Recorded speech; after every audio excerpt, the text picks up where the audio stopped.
ఇచ్చినందుకు వారికి ప్రత్యేక ధన్యవాదాలు. అదేవిధంగా డిఆర్డిఏ మన మరి ఇక్కడ మహిళా సమైక్య సభ్యురాళ్ళకు అందరికీ, గ్రామ పెద్దలకు, వివిధ రాజకీయ పార్టీల నాయకులకు అందరికీ హృదయపూర్వక నమస్కారాలు. ఈరోజు మన ప్రభుత్వం రాగానే సీఎం గారు ప్రతి మహిళను కోటీశ్వరాలుగా చేయాలనే లక్ష్యంతో రేవంత్ రెడ్డి గారు నాకు ఈ బాధ్యతను ఒప్పజెప్పడం జరిగింది. వాస్తవానికి రాష్ట్రంలో కూడా మహిళలకు సంబంధించినటువంటి మరి శాఖ నా దగ్గరే ఉంది.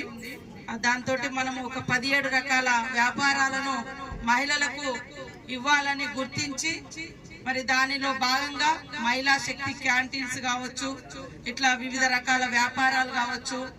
మరి ఒక 20 ఎకరాల భూమి ఉంటే మనకు సోలార్ ప్లాంట్ కూడా పెట్టబోతున్నాం.